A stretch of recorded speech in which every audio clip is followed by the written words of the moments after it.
There is a particular kind of person who will drain you if you let them. They manipulate, they provoke. They test your patience deliberately, searching for weakness the way a predator searches for a limp. And what most people never realize is that toxic people do not fear your anger. In fact, they want it. They do not fear your words because words without discipline are just noise. What they truly fear is something far more quiet, something most people never develop. They fear a man or woman who cannot be moved.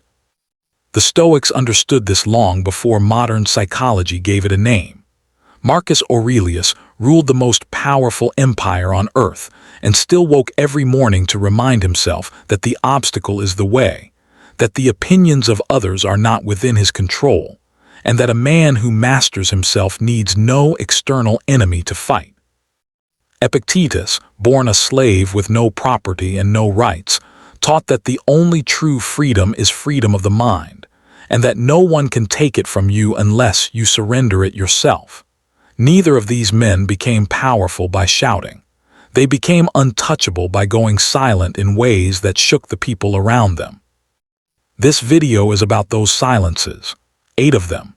8 behaviors so quiet, so still, so disciplined that when you embody them, toxic people will not know what to do with you.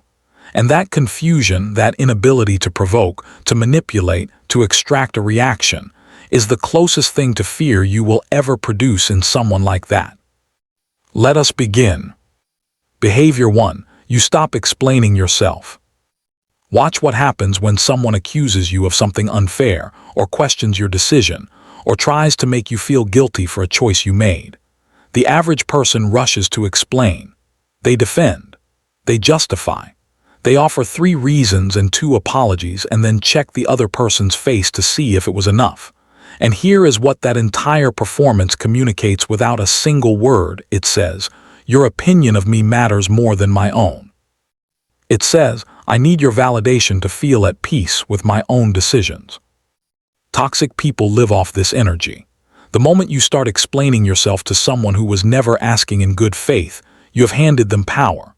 Marcus Aurelius wrote, "You have power over your mind, not outside events. Realize this and you will find strength."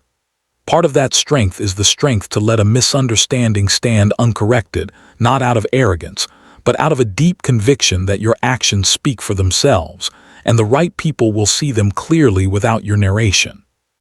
Stop explaining to the ones who are fishing for weakness. Go silent. Let them wonder. The discomfort of not knowing how you feel is the beginning of their fear. Behavior 2. You master your emotional reaction. Toxic people are emotional engineers. They say something cruel and watch your face. They push just hard enough and wait for the flinch. They know which button opens which door, and they use that knowledge routinely because they have been in that lock before. Epictetus was clear: it is not things that disturb us but our judgments about things. The work is not to kill the emotion. The work is to create space between the trigger and your response. A breath, a pause, a moment where you ask, does this deserve my reaction? Is this person worth the energy it would cost me to respond? When you can sit across from someone deliberately trying to destabilize you and they see nothing on your face but genuine, unbothered stillness, not forced calm, not performed coldness but real settled quiet, something shifts in them. They realize the key no longer fits. The lock has been changed. And to a person who has only ever operated through manipulation, that realization is quietly terrifying. Practice this not to perform composure, practice until composure is simply who you are. Behavior 3. You use silence itself as a weapon. Not the silence of having nothing to say, the silence of choosing not to say it. There is a profound difference and most people never learn it. When someone tries to provoke an argument, silence is not retreat, it is refusal. When someone spreads something false about you, choosing not to dignify it with a response is not weakness. It is the highest form of confidence. It says, I know who I am, and I know this fire will burn itself out without my fuel. Marcus Aurelius practiced this constantly. He was surrounded by senators who envied him, generals who undermined him, people at court who whispered and plotted. His response was not to match them. It was to be so consistently, so quietly, so undeniably himself that the noise never reached him. There is an idea deep in Stoic philosophy that a wise man is like a rock in the ocean. The waves crash. They always crash, but the rock does not argue with the wave. It does not try to push the wave back. It simply remains. And over time, it is the wave that loses its shape, not the rock. Become the rock. Behavior 4. You remove your need for approval. Toxic people are extraordinarily skilled at making you feel their approval is worth having. They withhold it strategically. They give it inconsistently. They make you work for it just hard enough that when it arrives, it feels like a reward. This is not affection. This is conditioning. Epictetus asked that when someone praises you, you examine what they are praising. When someone criticizes you, examine what they are criticizing. In both cases, the question is the same. Are they responding to who I actually am, or to the version of me they have constructed for their own purposes? The day you genuinely stop needing their approval, not as a performance, not as a tactic, but as a true internal shift, is the day the dynamic breaks entirely. The reward disappears. The lever no longer moves. And a person who cannot be operated through approval or punishment is not someone a toxic mind can work around. That is someone they quietly fear. Behavior 5. You observe deeply without reacting. Toxic people assume that because they are watching you, you are not watching them. They assume you are too caught up in your own emotions to notice their patterns. They count on this. The Stoics prized what they called the view from above, the ability to step outside the immediate situation and see it clearly, as though from a distance. When you bring this quality into your interactions, you begin to see the machinery. You see the manipulation before it lands. You notice how they escalate, how they retreat, how they flatter before they ask and diminish before they demand. And when you can see it clearly, you are no longer inside it. You are watching it. Most people who interact with toxic individuals are reacting. You are studying. And there is no version of that dynamic where the person doing the studying loses. Say less. Observe more. Let them talk. The more they speak, the more clearly they show you exactly who they are. Behavior 6. You leave without drama. When a toxic person has exhausted every other tool, they escalate. They manufacture a crisis. They create scenes designed to pull you back in because engagement, even conflict, keeps the relationship alive, and what they fear most is the finality of your absence. The Stoic response is to leave cleanly, not in anger, not with a final speech, not with the perfect cutting remark you have been rehearsing in your head, just gone, quietly, completely. We are culturally trained to believe that an ending requires an explanation. But Epictetus would ask, who is that closing argument for?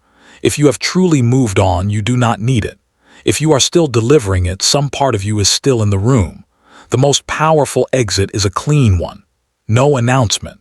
No dramatic goodbye. You simply redirect your time, your attention, your energy, and you do not look back.